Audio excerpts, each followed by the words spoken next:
Suara saya terdengar? Dengar, Pak. Terdengar, Pak. Dengar, Pak, dengar. Dengar.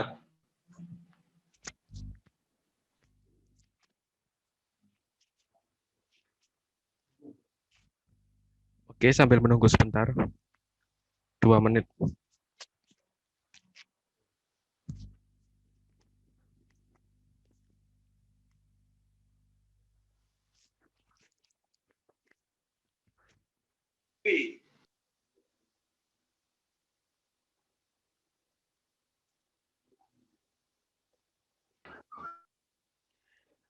Oke, sambil menunggu yang lainnya, mungkin yang sudah masuk ada pertanyaan atau ada unek-unek terkait mata kuliah ekonomi teknik, silahkan.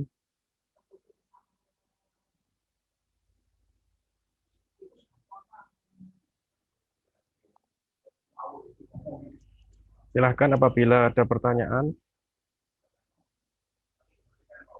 Sebelum saya memasuki pertemuan hari ini ya, sebelum saya menjelaskan materi yang akan saya sampaikan pada pagi hari ini.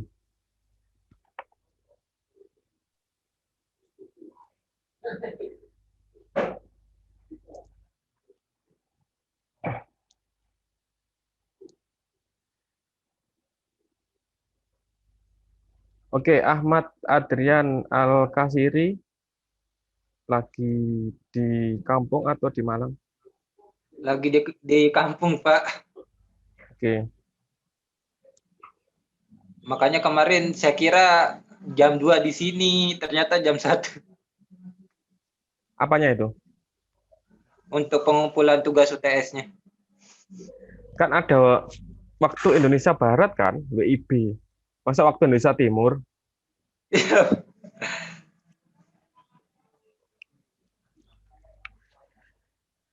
Ada pertanyaan nggak, Ahmad? Nggak ada, Pak, jelas. Yakin, jelas. Nanti kalau misalnya ujian akhir semester, saya keluarkan lagi, bisa jawab ya pertanyaannya ya. Ya bisa, Pak. Saya yakin saya bisa. Oh, ya wes. Kan nanti ketika kalian masih kebingungan, kalian bisa setel videonya kan ya, nanti misalnya ada perolehan angka, ini dari mana Pak? Bisa ditanyakan ya di Google Classroom, nanti materi juga secara lengkap saya berikan di Google Classroom beserta absennya. Baik, Pak. Emmanuel Yosef, Ya, Pak. ada pertanyaan? Ya, ada, Pak.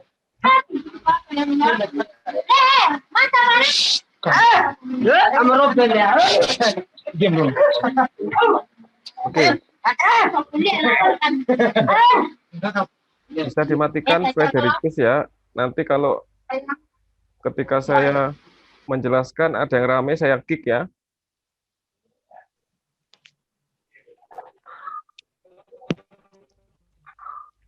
Oke, apakah bisa saya mulai sambil menunggu yang lain ya? Bisa, Pak. Oke.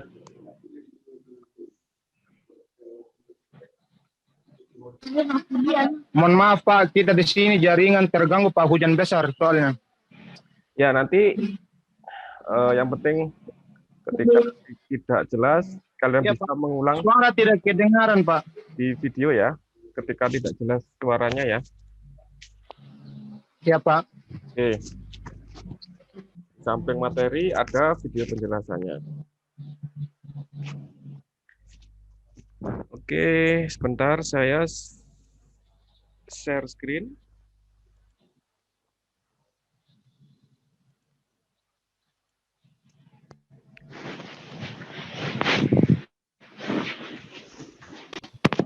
Minta tolong responnya apakah sudah terlihat dan suara saya terdengar. Sudah, Pak. Sudah, Pak. Jelas.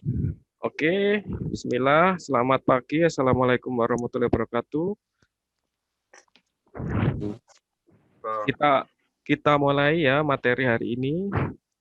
Kalau sebelumnya, sebelum UTS, saya memberikan materi yang pertama terkait depresiasi, kemudian bagaimana menghitung bunga, bagaimana menghitung present value, dan lain sebagainya. Untuk hari ini, saya akan memaparkan atau aplikasinya ya. Kenapa kita kuliah ekonomi teknik? Kebetulan pada RPS di situ sudah tercantum kita membahas feasibility study. Nah, kebetulan ini kegiatan yang saya kerjakan di salah satu kabupaten Jawa Timur, yaitu Kabupaten Probolinggo, bagaimana kita aplikasinya menghitung FS atau studi kelayakan. Sebelum saya memulai, ada yang masih menghidupkan mic-nya, minta tolong ya, supaya tidak mengganggu yang lainnya.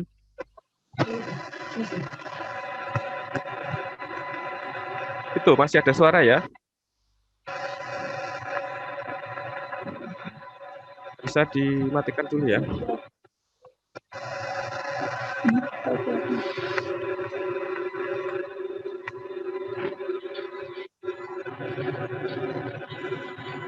Saya matikan dulu. Yang bersuara. Tus ini. Oke.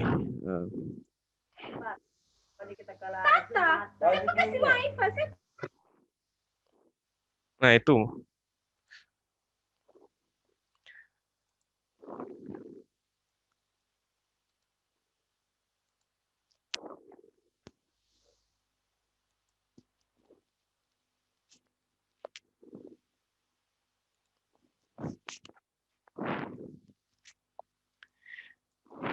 Oke, saya mulai ya sedikit sekilas terkait aplikasi ketika kalian belajar ekonomi teknik. Kita membahas pada kesempatan hari ini bagaimana kita menghitung studi kelayakan. Adapun studi kasus yang saya ambil untuk contoh kepada kalian pada tahun 2016, kebetulan di sini saya mengerjakan studi kelayakan pengembangan TPI di Kabupaten Probolinggo. Apa itu TPI? TPI adalah tempat pelelangan ikan. Kenapa perlu adanya studi kelayakan? Bahwa di sini melihat di daerah Kabupaten Probolinggo itu daerah di pantai utara atau pesisir utara. Nah, di situ potensi yang banyak adalah perikanan. Nanti kalian juga misalnya yang berasal dari luar Jawa, di situ misalnya ada potensi perikanan, ketika akan mengembangkan tempat pelelangan ikan perlu adanya studi kelayakan. Dengan adanya studi kelayakan itu apakah dalam pengembangannya atau misalnya membangun itu layak atau tidak. Nanti kita melihat berbagai aspek dan perhitungannya.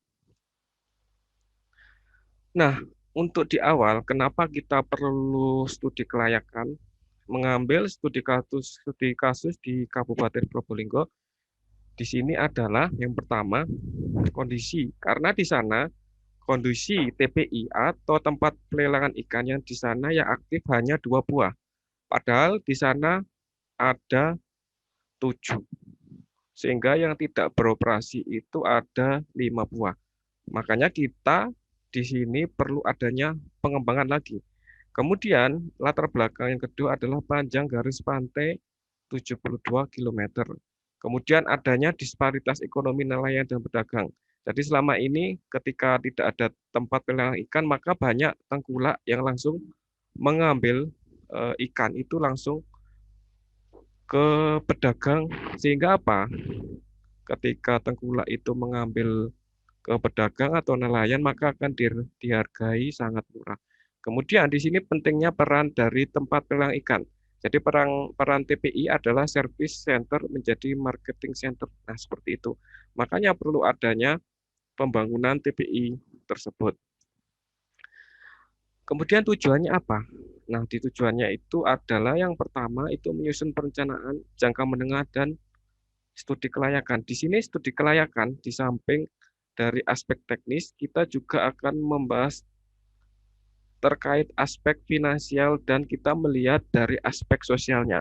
Apakah dengan pengembangannya itu sesuai? Misalnya ketika kita mengembangkan TPI, beberapa kajian atau beberapa hal yang perlu dikaji itu terutama di aspek teknis, kemudian berapa uang yang dikeluarkan ketika akan membangun atau finansialnya, dan aspek sosial. Nah, itu harus diperhatikan. Kemudian rujukan atau referensi dalam meningkatkan dan mengembangkan tempat pelelangan ikan. Nah, ini untuk referensi dalam mengembangkan TPI ke depannya. Nah, ini targetnya ya, target tersusunnya atau target dan sasarannya. Jadi di sini tersusunnya dokumen itu sangat penting ya untuk perencanaan. Kemudian tersusunnya rencana program pengelolaan dan pemanfaatan dan terciptanya sistem koordinasi antar semua pihak dalam pengembangan TPI di Kabupaten Probolinggo. Jadi leadernya di sini adalah Dinas Perikanan. Jadi Diskanla Dinas Perikanan dan Kelautan. Diskanla Kabupaten Probolinggo yang leading sektornya dalam pengembangan TPI. Nah, ini terkait pekerjaannya atau ruang lingkup. Ini sama ya, sama halnya nanti ketika kalian menyusun skripsi atau proposal. Jadi harus membatasi ruang lingkup agar tidak pembahasannya tidak meluber kemana-mana sehingga kalian lebih fokus ke tempat studi. Nah, kebetulan di sini tempat pelelangan tadi sebenarnya ini ada 7 ya. Yang 7 yaitu tersebar di berbagai tempat di wilayah utara. Kemudian pekerjaannya apa? Di situ apa yang harus kita kerjakan di sini? Yang pertama kita mengidentifikasi komoditas unggulan. Utamanya yaitu hasil perikanan itu sendiri. Kemudian kita menghitung studi kelayakan dari aspek teknis. Kemudian dari aspek finansialnya atau anggarannya, dari ekonomisnya seperti apa. Kemudian dampak sosialnya seperti apa dan bagaimana kita memiliki strategi dalam pengembangannya dan pengolahannya itu ke depan. Nah, ketika kita akan mengembangkan tempat pelelangan ikan, pasti yang pertama adalah perlu adanya perencanaan yang matang.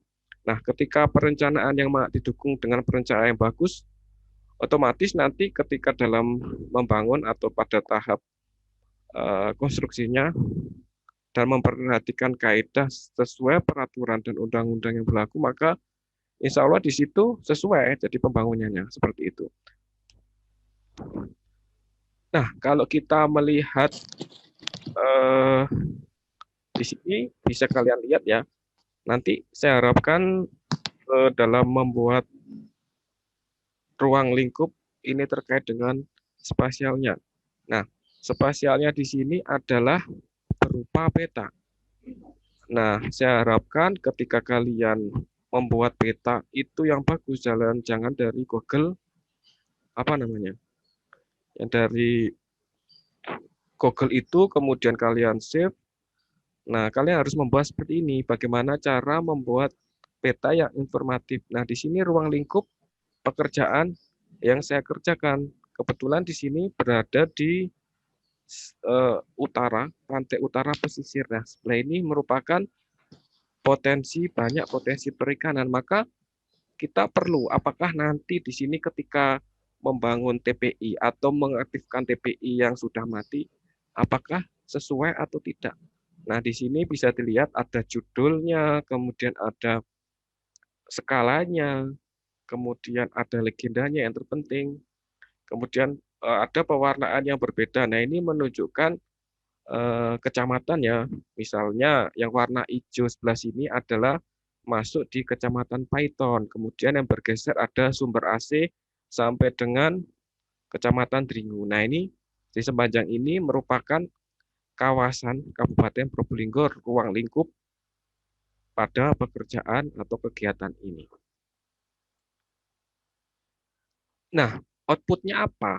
outputnya adalah kita yang pertama adalah harus tersusun atau mengidentifikasi karakteristik, potensi, dan permasalahan TPI tersebut. Nah, ketika kita akan membuat perencanaan, maka kita harus mengetahui karakteristiknya seperti apa, kemudian harus menjabarkan permasalahannya, baik dari segi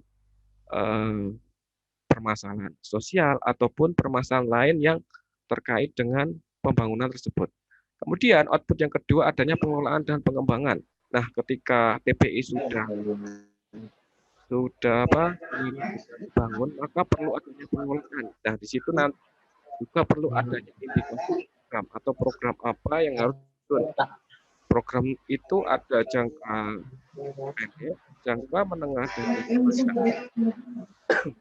5 tahun, 10 tahun, dan 20 tahun ke depan. Itu harus tersusun jelas.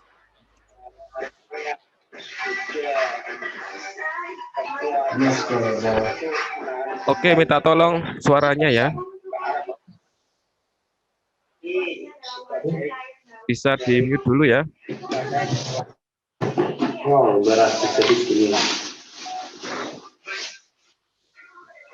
Bentar ya, saya mute siapa yang masih belum di-mute.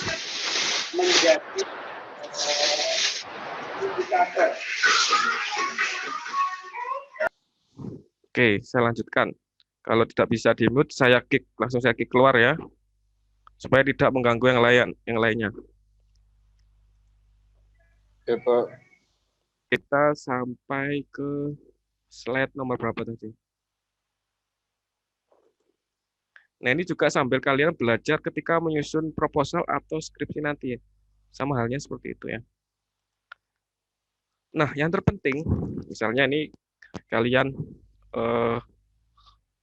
dalam proposal atau skripsi, yang terpenting di sini adalah bab 3, yaitu metodologi. Bagaimana kalian survei ke lapangan, kemudian caranya bagaimana, kemudian apabila ada kuesioner siapa yang ditunjuk, berapa orang, apakah sampelnya sekian, apakah bisa mewakili populasi, kemudian cara pengambilannya seperti apa.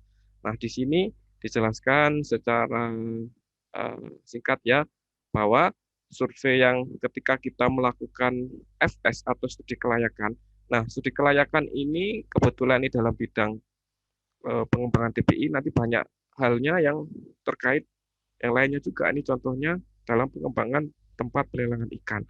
Nah, dalam metodologi yang dipakai adalah survei primer dan survei sekunder. Nah, ketika kita berbicara survei primer, berarti apa yang harus kita lakukan? Bahwa kita harus ke lapangan atau observasi lapangan. Kita melihat kondisi existingnya. Nah, itu harus digambarkan secara jelas. Itu namanya survei primer. Nah, ketika kita berbicara survei sekunder, maka yang ada di benak kalian adalah survei instansi, misalnya dinas yang terkait, ataupun dari literatur, atau buku yang terkait. Nah, itu paling gampang ketika mengaplikasikan di bab 3 ini atau di bab metodologi. Kemudian ada jenis datanya. Terus bagaimana teknik pengumpulan data? Nah, ini ada observasi, berarti ke lapangan. Kemudian ada wawancara. Wawancara di sini fungsinya adalah bagaimana kita menangkap dari aspirasi dari masyarakat. Nah, dari wawancara tersebut kita bisa menangkap isu-isu yang terkait. Kemudian kita bisa menangkap permasalahannya apa. Apakah misalnya, Pak atau Bu, apakah di sini ketika akan membangun tempat pelelangan ikan itu apakah efektif atau tidak. Nah, itu bisa kita salah satunya dengan wawancara.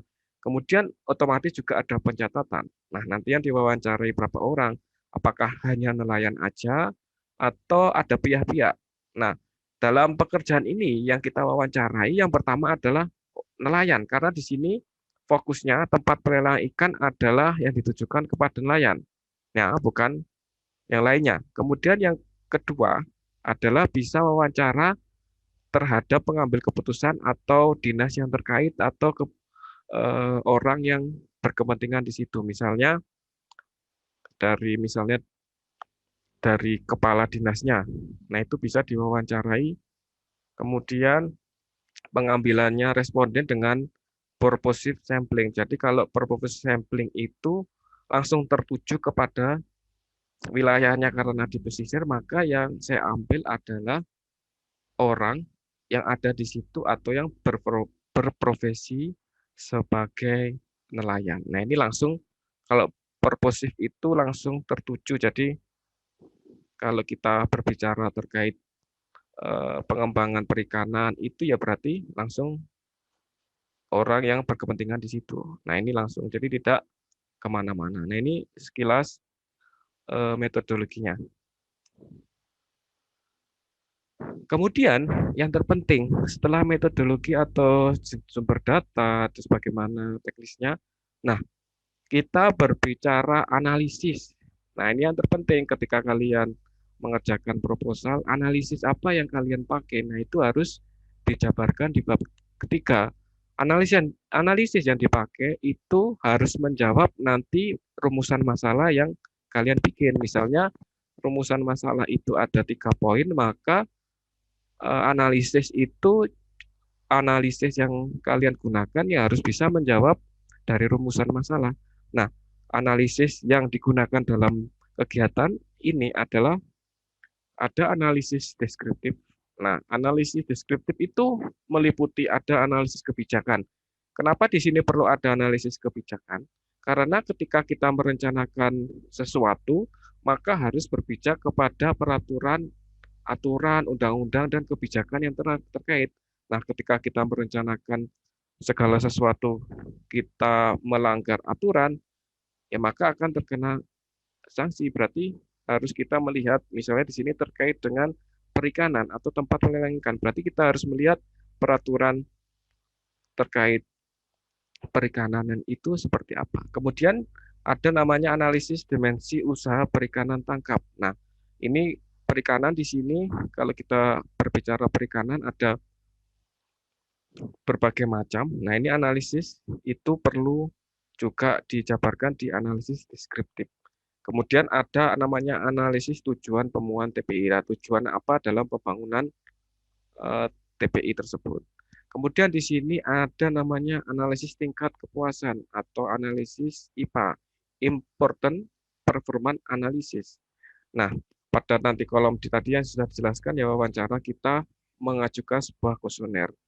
Nah, misalnya contoh dalam kuesioner tersebut, jika di sini ada pembangunan TPI, apakah Bapak lebih terbantu ataupun apakah efektif dan seperti apa. Nah, dari analisis IPA itu kita bisa menangkap keinginan, kemudian kepentingan dari nelayan dan juri, apakah dengan dibangunnya TPI itu bisa lebih efektif atau malah tidak efektif. Nah, ini bisa menggunakan analisis tingkat kepuasan pengguna.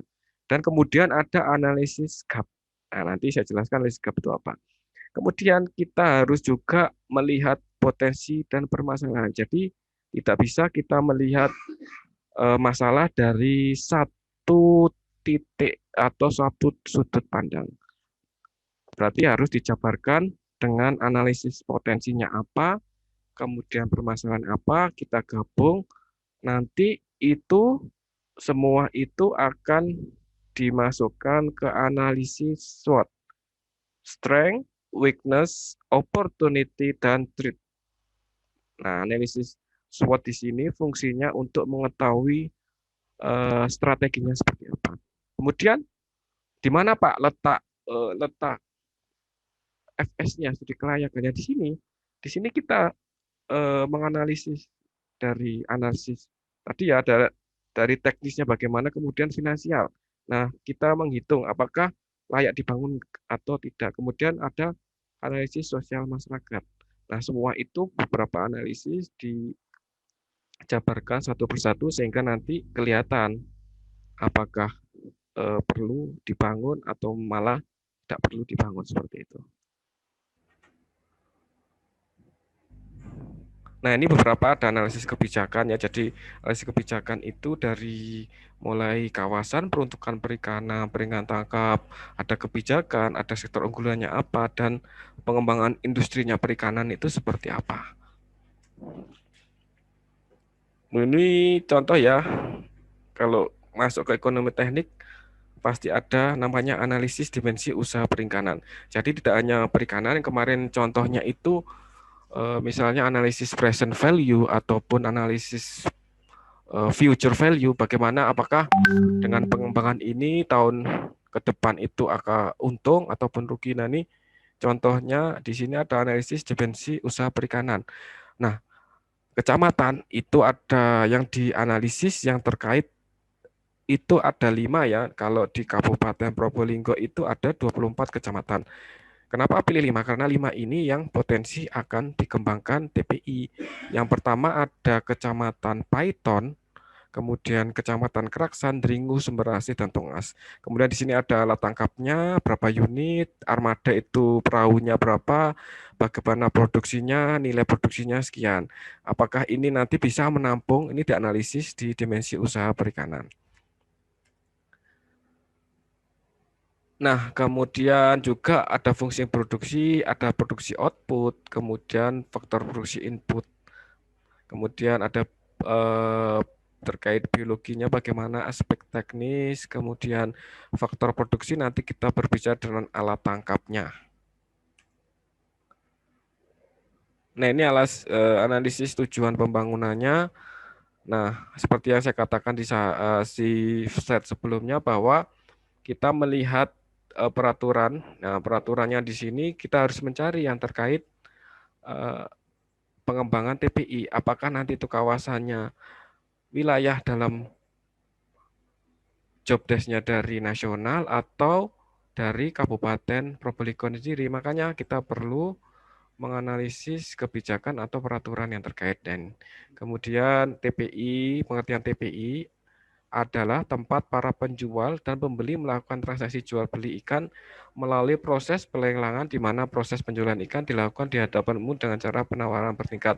Nah, nanti apakah saya mau bertanya apakah di wilayah kalian itu kan juga misalnya di Kalimantan atau wilayah yang dekat laut itu kan pasti banyak atau pasti sektor perikanannya unggul. Nah, di situ bagaimana proses jual belinya? Apakah di sana sudah ada TPI-nya atau di sana itu malah ketika nelayan sudah dapat ikan langsung diborong tengkulak itu bagaimana? Nah, ini nanti saya coba yang di sini yang di Zoom ini mungkin ada tanggapannya atau cerita di sana. Nah, ini analisis tujuan pembangunan. Kemudian di sini ada analisis IPA itu disebutkan nanti ya, bagaimana Pak analisis IPA itu caranya. Nah, itu nanti mungkin nanti saya kalau sempat saya berikan bagaimana cara penghitungan analisis IPA itu, apa fungsinya dan lain sebagainya. Nah, ini hanya studi kasus saya tunjukkan ke kalian bagaimana cara pekerjaannya. Nah, ini analisis IPA seperti ini. Contohnya misalnya nomor 1 di Python ada totalnya sekian. Berarti atribut apa yang harus ditingkatkan lagi. Nah, sini ada. Ini hasilnya ya, hasilnya IPA di 5 kecamatan. Nah, ini analisis gap-nya, nilai kepuasannya dari masing-masing itu berdasarkan perhitungan ya, ini saya tampilkan secara langsung hasilnya. Kemudian di sini, nah di sini yang terpenting juga analisis potensi dan permasalahannya. Nah, kita bikin diagram, ini namanya akar pohon masalah. Akar pohon masalah kita melihat permasalahan apa. Yang pertama itu masalahnya memang potensi perikanan belum termanfaatkan secara optimal. Penyebabnya apa? Penyebabnya adalah sebentar ya, ini kayaknya mau habis. Nanti saya akhiri sampai akar masalah sini aja ya. Kenapa sih potensi perikanan itu belum optimal? Karena apa? Yang pertama, karena armada penangkapannya masih kecil. Kemudian mekanisme pelelangan ikan belum dilaksanakan karena di sana langsung dibeli tengkulak. Kemudian minimnya unit pengolahan ikan. Nah, misalnya di Python, sistem organisasi tidak berjalan maksimal. Kenapa tidak berjalan maksimal? Karena di sana kelembagaannya koperasi itu mati suri. Nah, seperti itu. Kemudian minimnya unit pengolahan. Kenapa kok tidak bisa meningkat atau minim pada unit pengolahan? Karena terbatasnya unit cold storage. Cold storage itu tempat penyimpanan ikannya di situ memang belum ada minimal, belum banyak. Nah, itu contohnya terkait potensi masalah. Nah, nanti banyak lagi bisa kalian aplikasikan di berbagai hal. Mungkin saya stop sampai sini ya. Kita lanjutkan atau nanti saya lanjutkan di video. Nanti silakan disimak. Jadi ini contoh penggunaan FS atau feasibility study atau aplikasinya ya. Silakan, mungkin saya ingin tahu apakah di sana yang di Kalimantan ya, atau yang dekat dengan pesisir pantai.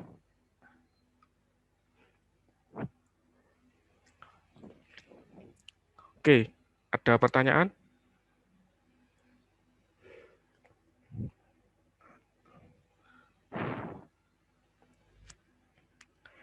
Octavianus, Epius, Justus, mana Justus?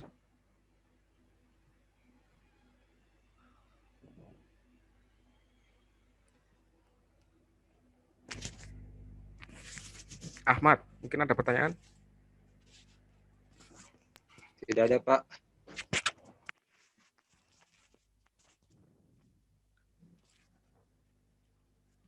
Paham tidak kira-kira aplikasi nanti penggunaannya untuk apa?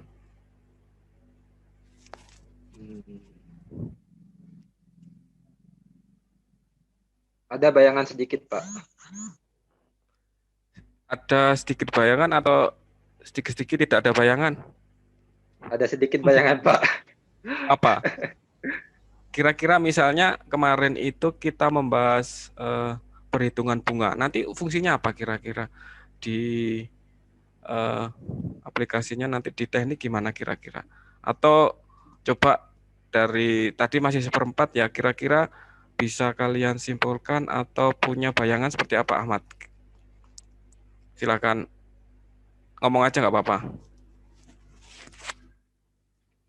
Ya, untuk yang tadi itu, Pak, kan yang kita tinjau itu kan untuk tempat pelelangan ikannya. Di situ kan berarti kita harus meninjau beberapa faktor antara lingkungan dan sosialnya.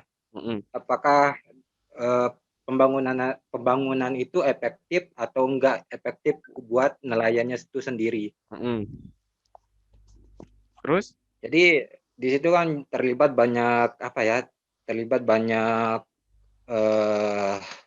banyak orang ya, Pak, dan organisasi itu sendiri. Ya, karena di sini ketika kita berbicara faktor atau FS itu kan harus mempertimbangkan, tidak bisa kita misalnya tadi ada aspek teknis anggarannya, oh cukup Pak anggarannya di sini, ya udah kita bangun, ya nggak bisa. Nanti kalau masyarakat dibangun ternyata saya biasanya menjual langsung ke pasar Pak, atau saya biasanya langsung diambil tengkulak langsung dibayar. Nah itu kan dari aspek sosial harus mempertimbangkan juga, misalnya dari aspek dari teknik sipil, mungkin dari konstruksinya, tapi dari aspek lain kan juga harus dibahas karena diperhitungkan. Karena kita itu bekerja nanti dengan bidang yang lain, misalnya di sipil nanti juga bekerja dengan lulusan atau bekerja di bidang perencanaan, juga nanti ekonominya. Nah, ekonominya kan lebih misalnya di manajemen atau ekonominya untuk menghitung ada namanya, kalau kita nanti dilihat RPS yang saya berikan ada namanya BEP. Apakah kita meninvestasikan sekian, berapa tahun lagi uangnya kembali atau seperti itu. Nah, dari sini mungkin semoga saya memberikan gambaran itu, kalian lebih bisa istilahnya membayangkan, oh nanti digunakan untuk ini. Fungsinya saya menghitung bunga itu untuk apa, yang kemarin itu depresiasi penyusutan itu untuk apa, gitu ya, paham ya? Ya minimal paham sedikit lah daripada tidak sama sekali. Iya Pak. Ya, ya. Iya benar. Itu ya.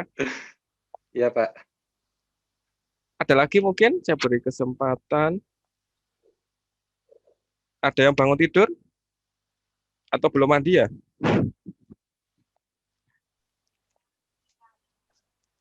Sudah mandi, Pak.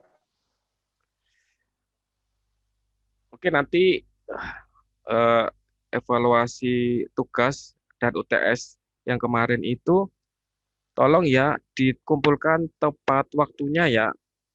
Itu saya sudah memperkirakan ya, misalnya berapa jam itu kan harusnya bisa selesai. Dan materi ataupun tugas yang saya berikan itu kan tidak keluar dari yang saya berikan dari awal itu ya. Oke, terakhir adalah pertanyaan. Pas? Pas. Oke, saya minta dihidupkan kameranya ya. Saya mau lihat absensinya. Saya screenshot nanti untuk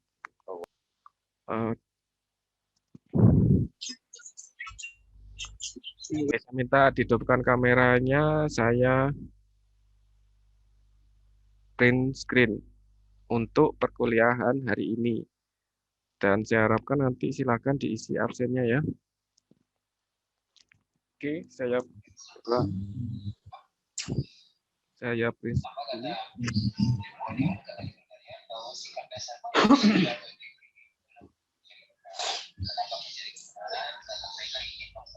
Oke, ya. Jikalau nanti setelah Zoom ini ada pertanyaan, silakan bisa di kolom Google Classroom ataupun nanti video yang saya share. Terima kasih. Nanti bagi yang suaranya tidak kedengaran bisa nanti saya share ke videonya ya. Terima kasih atas perhatiannya hari ini. Semoga bisa bermanfaat dan tetap jaga kesehatan. Selamat siang. Siang, Pak. Iya, Pak. Semangat. Oke, Pak.